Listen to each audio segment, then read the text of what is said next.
Kagulat World, Alexandra Alex Ayala has just made history. Ang unang Pilipina na makapasok sa singles main draw ng isang Grand Slam tournament. Sa edad na 20, si Ala ay patuloy na umaakyat sa global tennis rankings, kasalukuyang nasa live WTA rank number 53, ang pinakamataas ng kanyang karera. Malapit na siyang mapasama sa top 50 ng mundo. Isang milestone na wala pang Pinay na nakakamit sa buong kasaysayan ng tennis.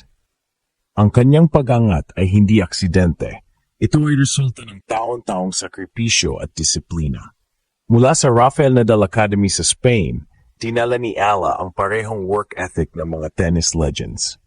Ang kanyang larong puno ng control sa baseline, matatag na serve, at strategic footwork ay patunay ng maturity na bihira sa kanyang edad. Dahil dito, siya na ngayon ang bagong mukha ng Asian tennis at ang simbolo ng pag-asa ng Philippine sports sa global stage. Sa kanyang Grand Slam debut sa 2025 US Open, pinatunayan ni Ala na hindi siya basta-basta. Isang major upset win sa main draw ang nagpatunay na kaya niyang sumabay sa pinakamalalakas na manlalaro sa mundo. Hindi lang ito simpleng participation, ito ay declaration of arrival.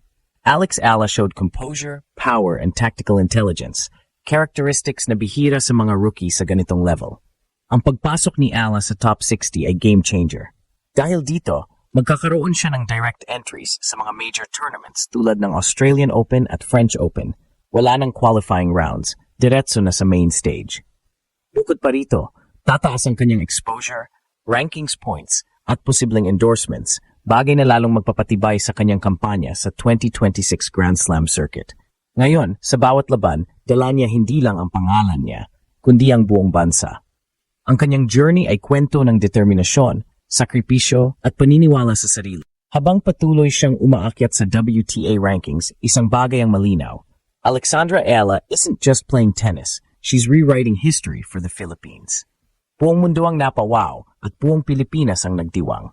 Alex Ayala, ang batang Pinay tennis sensation, ay opisyal nang nakapasok sa Grand Slam singles main draw, isang makasaysayang tagumpay na hindi pa nagagagawa ng sinumang Pilipina sa kasaysayan ng tennis. Sa kanyang current live ranking na number 53 sa WTA, si Ayala ay nasa pintuan na ng top 50, isang antas na tanging mga elite players lamang ang umaabot. Ang milestone na ito ay hindi bunga ng tsamba. Si Alex ay produkto ng taon-taong disiplina, sakripisyo, at matinding determinasyon. Mula sa kanyang pagsasanay sa Rafael Nadal Academy sa Mallorca, Spain, pinanday niya ang laro sa ilalim ng pinakamataas na standard ng international tennis.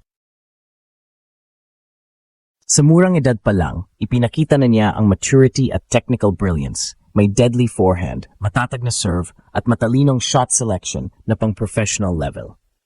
Nang tuluyang pumasok si Alex sa 2025 US Open main draw, nagbago ang landscape ng women's tennis. Hindi na lang siya racing star, isa na siyang world-class athlete na handang makipagsabayan sa mga powerhouse mula Europe at Amerika. At higit sa lahat, bitbit niya ang bandera ng Pilipinas sa entablado kung saan bihira nating makita ang ating mga kabayan. Ang bawat laban ni Ayala sa Grand Slam court ay parang piyesta ng Pinoy pride. Sa bawat forehand winner, sa bawat breakpoint save, naririnig mo ang sigaw ng Pilipinas sa crowd. Ang kanyang performance ay hindi lang panalo sa score. Ito ay panalo ng puso at identidad ng bansa. Sa loob ng court, nakikita mo ang Nadal mentality sa kanya. Never giving up, always fighting for every point.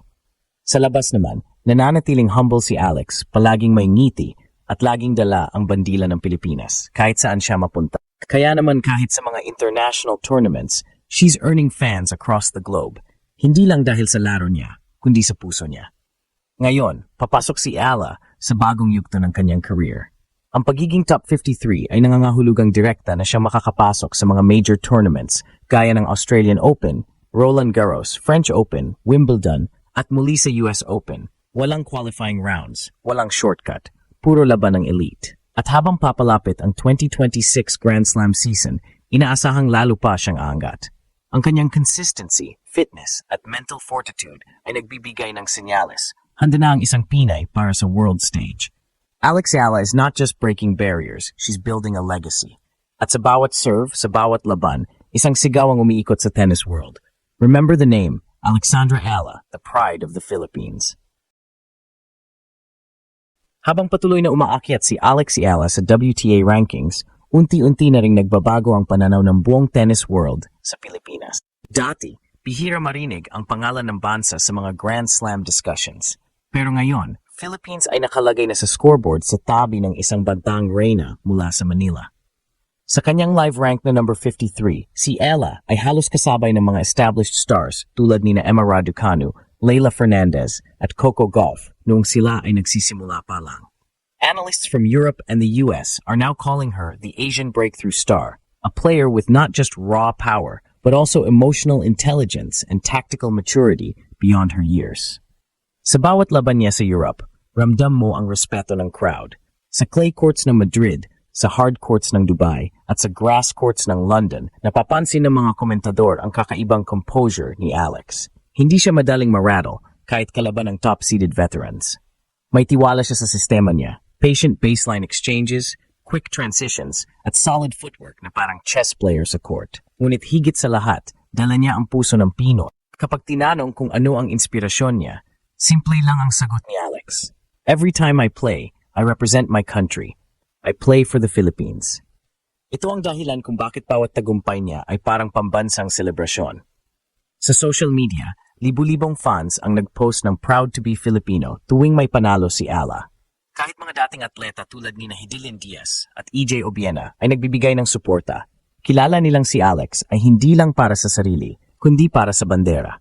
Ngayon, habang papasok siya sa 2026 Grand Slam circuit, marami nang nagsasabing malapit ng sumabog ang breakthrough moment ni Alex, ang unang major semifinal o quarterfinal appearance ng isang Pinay sa kasaysayan ng tennis.